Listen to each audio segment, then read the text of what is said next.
On va continuer cette journée donc avec un nouveau sujet. Quelles réponses juridiques en matière d'intelligence économique et d'OSINT. Et on va accueillir pour en discuter Myriam Kemener. Vous êtes magistrate, avocate à la Cour d'appel de Paris et spécialisée en cybercriminalité. Merci beaucoup d'être venue ici pour partager vos réflexions sur ce sujet. Merci beaucoup. Alors, on va commencer par une première question. Peut-être, on entend de plus en plus parler d'histoires d'espionnage industriel. Quelles sont les réponses juridiques qui existent aujourd'hui pour défendre les entreprises face à ce phénomène ? Alors effectivement, il y a de plus en plus d'affaires, je dirais, un peu règlement de compte entre entreprises dans un climat, je dirais, de crise économique. Et donc, il y a des réponses juridiques. En introduction de mon propos, je dirais que rien ne vaut l'anticipation des risques, se prémunir, puisque souvent le danger vient de l'intérieur et ça peut être justement des salariés qui vont quitter l'entreprise qui après vont jouer la concurrence ou créer une autre entreprise. Donc au niveau juridique, le secret des affaires depuis une directive de 2016 et donc une loi de 2018 est définie. Donc c'est protéger la valeur commerciale d'une entreprise. Mais sinon, je vais prendre quelques exemples concrets. On a quand même un arsenal qui permet justement d'éviter ces difficultés. On a des affaires où, par exemple, des salariés ont volé des données. Le vol, l'abus de confiance permet souvent d'engager des actions sur le plan pénal. Il y a également des actions sur le plan civil en matière de responsabilité civile et de concurrence déloyale. Et récemment, on a, au niveau de la cour d'appel, souvent c'est des affaires qui sont contestées ou qui font l'objet de requêtes en nullité. Nous avons des procédures où il y a eu des atteintes numériques. C'est ce qu'on appelle les atteintes au système de traitement automatisé de données. Donc, introduction frauduleuse, maintien d'un système de traitement automatisé de données. Et de plus en plus, cette délinquance, elle devient numérique. Donc, il y a aussi d'autres moyens de se prémunir. C'est les clauses de confidentialité. Donc il faut toujours anticiper parce que souvent on ne pense pas qu'un salarié peut justement nuire à une entreprise, mais vaut mieux être prudent plutôt qu'après de se retrouver avec des procédures qui sont longues, coûteuses et quand même complexes, parce que l'objectif aussi c'est de récupérer des indices numériques, rassembler la preuve numérique. Et parfois, c'est quand même assez complexe de récupérer des fichiers. Et en cas de difficulté, il faut essayer de figer la preuve et avec, par exemple, le concours d'un huissier, d'un sachant, ou alors souvent, suite à une plainte, les services d'enquête vont faire appel à un sapiteur, un expert informatique qui va pouvoir récupérer des éléments qui vont être ensuite débattus dans le cadre d'une procédure. Merci beaucoup pour ces précisions. Alors, vous avez évoqué le secret des affaires, mais comment l'utiliser face à... Parce qu'on sait, par exemple, qu'il n'est pas opposable au Cloud Act ou au FISA, par exemple. Oui, alors c'est une question épineuse. C'est sûr que dans le cadre des échanges de plus en plus internationaux, il est clair qu'une entreprise peut se faire piller et donc il y a des travaux pour améliorer le renforcement du secret des affaires, mais on n'est pas à l'abri de difficultés. Donc je reviens à ce que je disais en introduction de mon propos. Il faut vraiment essayer d'anticiper. Et qu'est-ce qu'on peut attendre des régulations européennes qui arrivent, le Data Governance Act, qui sont aussi supposées garantir l'accès à plus grand volume de données? Alors effectivement, on peut dire que la Commission européenne est en pleine ébullition, puisqu'il y a un certain nombre de textes, quels que soient les domaines, mais beaucoup de textes qui concernent le numérique. Évidemment, c'est les textes que vous évoquez. Il y a aussi le renforcement aussi de la responsabilisation des plateformes. Je pense à DSA, DNA, le développement des cryptoactifs aussi et à une réglementation MiCA. Je trouve que C'est la difficulté de l'élaboration de ces textes, hein, c'est des enjeux entre pays, hein, donc c'est des négociations qui sont extrêmement longues et complexes, hein. Je pense aussi à, bon, ça a quand même abouti, c'est le deuxième protocole additionnel à la Convention de Budapest en matière de preuves électroniques, mais après c'est la mise en œuvre.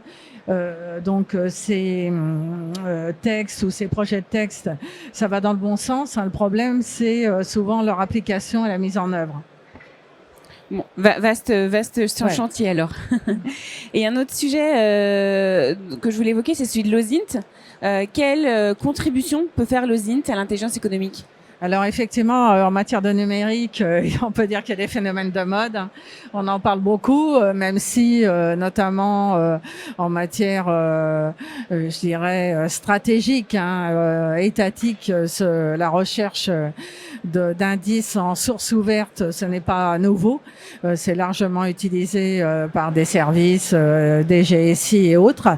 On s'y intéresse, je dirais, dans un cadre judiciaire également, puisque vous le savez, le grand principe, c'est la liberté de la preuve. Donc, il n'y a pas de difficulté à intégrer dans le cadre d'une procédure des éléments récupérés en source ouverte, hein, à la condition qu'ils soient recueillis dans des conditions loyales et débattus contradictoirement, hein. Donc, on a des cas, d'ailleurs, par exemple, au tribunal judiciaire de Paris, nous avons un assistant spécialisé, un ancien cadre des douanes, qui a justement développé ces méthodes de recherche numérique, hein, on peut appeler ça comme ça, et donc qui sont intégrées. Je crois d'ailleurs il y a une jurisprudence qui s'est prononcée sur la validité de cet élément de preuve. Mais s'il n'y a uniquement que ça, je pense que ce sera un petit peu léger. En fait, rechercher la preuve numérique, c'est l'accumulation d'indices qui vont permettre de caractériser une infraction pénale. Donc, je pense que développer des compétences en la matière, c'est tout à fait pertinent. Il y a un sujet aussi de formation, de sensibilisation. Oui. Alors effectivement de plus en plus parce que c'est pas parce que je suis magistrat que je ne suis pas critique à l'égard de mon corps et ses propos n'engagent que moi, mais nous avons de plus en plus de formations continues, pas uniquement en matière de cybercriminalité, mais tout contentieux confondu où la dimension numérique est intégrée.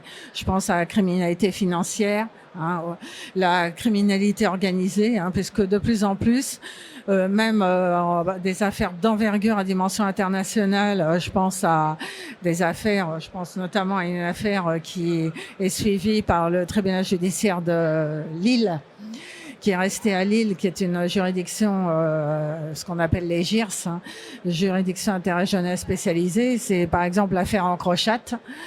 On a le pendant, alors géré par la gendarmerie, on a le pendant au niveau police, l'affaire Sky ECC, où justement l'ensemble des moyens d'investigation sont utilisés, hein. Et il y a eu des recherches, enfin moi j'ai géré par exemple des requêtes en nullité dans le cadre de cette affaire. Bon, certains d'entre vous connaissent certainement ces affaires, hein. C'est la diffusion et la vente d'applications d'applications chiffrées, hein, qui permettent de contourner les services d'enquête, si ce n'est que les services d'enquête ont réussi à percer ces applications et grâce à justement la location de 2 serveurs auprès d'OVH, hein. Donc on est en plein dans notre territoire du FIC. Et justement, des éléments en source ouverte ont été retrouvés, en particulier des éléments qui ont permis d'établir qu'une personne avait été, l'un des acteurs majeurs dans le cadre de cette affaire, avait été condamné aux États-Unis pour des faits similaires. Et alors justement, comment on réutilise ces données issues de l'OSINT ? Dans quelle mesure on a le droit de les réutiliser et quelle force elles ont ? Alors elles sont, c'est ce que j'indiquais, elles sont accessibles à tous.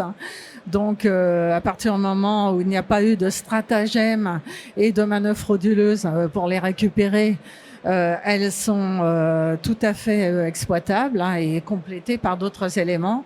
Après, il y a cette distinction, je dirais classique en matière de preuves numériques. C'est la loyauté. Et il y a une distinction entre les preuves qui sont récupérées par des officiers de police judiciaire, où là, par exemple, ils ne pourront pas produire des preuves qui ont été volées, contrairement à un particulier qui, par contre, pourra produire des éléments de preuve, y compris des fichiers volés. C'est cette fameuse affaire HSBC. Voilà. D'accord, donc c'est vrai en droit pénal comme en droit civil ? Voilà, oui, c'est toujours ces mêmes règles de loyauté et de débat contradictoire dans le cadre d'une procédure, par exemple dans le cadre d'un procès. D'accord. Et donc là, on a parlé beaucoup d'intelligence économique, mais il y a aussi tout ce qui peut parfois être un peu accidentel, mais il y a le fil de données, la contrefaçon, qui est pas moins accidentel pour le coup, les enjeux de e-réputation. Quels moyens on a pour se prémunir de tout ça ? Alors effectivement, on revient toujours à la prévention. Il faut sécuriser ces données, connaître l'ensemble des acteurs. On parle maintenant véritablement d'un écosystème.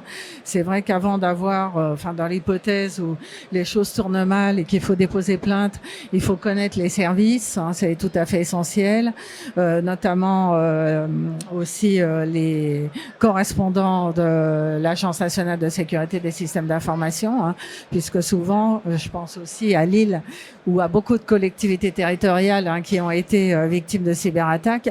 Il faut intervenir vite. C'est véritablement une course contre la montre, les fuites de données.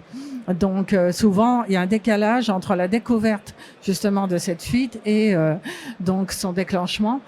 Donc il faut être extrêmement réactif, connaître l'ensemble des acteurs et évidemment se doter de stratégies, d'ailleurs de plus en plus, la cybersécurité et positionner non pas dans un coin de l'organigramme, mais pour les grands groupes au niveau des COMEX. Oui, absolument. Et vous l'avez dit, ça mobilise un certain nombre d'acteurs. Vous avez parlé de la police, de la gendarmerie, des correspondants locaux de l'ANSSI. Vous aussi. Coopération publique-privée aussi, c'est tout à fait essentiel. Et ça se développe, mais c'est vrai qu'encore certains acteurs publics sont un peu réticents à échanger avec le secteur privé, mais c'est tout à fait fondamental. Oui, il y a un enjeu aussi de partage d'informations qui peut parfois être un petit peu compliqué. Est-ce que c'est quelque chose que vous voyez au quotidien aussi ? Alors, les entreprises, de plus en plus, d'ailleurs dans le cadre des travaux que je peux mener, j'ai remarqué qu'un certain nombre d'entreprises qui sont confrontées aux mêmes problématiques, voire cyberattaques et fuites de données et autres, se regroupent et échangent, font des rétex.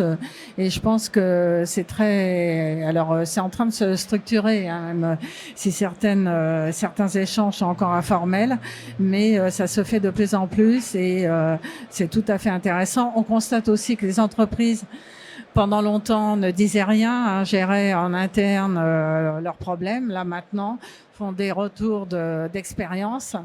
Et je pense que c'est très bénéfique. Il faut un certain courage, parce que ça peut être aussi nuire à l'irréputation de l'entreprise. Mais beaucoup d'entreprises ont dépassé ce cap et ça me semble vraiment très pertinent. Et quels sont les outils justement ou les mécanismes qui existent entre le secteur privé et le secteur public pour échanger, pour coopérer ? Alors là aussi, je reviens à cette espèce d'écosystème. Il y a beaucoup d'associations, de groupes, de cercles. C'est vraiment une nébuleuse, je dirais, numérique. Donc ça permet. C'est vrai que là, en arrivant au FIC, finalement, quasiment tout le monde se connaît. Aussi bien entreprises, avocats. Je déplore, il n'y a pas trop de magistrats, mais bon, ça viendra. Mais on se connaît, donc ça facilite la tâche. Donc il y a deux aspects. Il y a évidemment des réunions, des groupes de travail qui sont formalisés, et il y a beaucoup aussi d'échanges et de relations personnelles. Oui. Finalement, c'est un peu un sport collectif, un sport d'équipe. Je crois qu'on l'a dit à plusieurs reprises depuis hier sur cet espace, mais on en revient toujours là en matière de cybersécurité. Écoutez, merci beaucoup Myriam d'avoir partagé vos réflexions sur ce sujet. Merci beaucoup. Qui sont très, très complexes. Merci beaucoup et bonne continuation.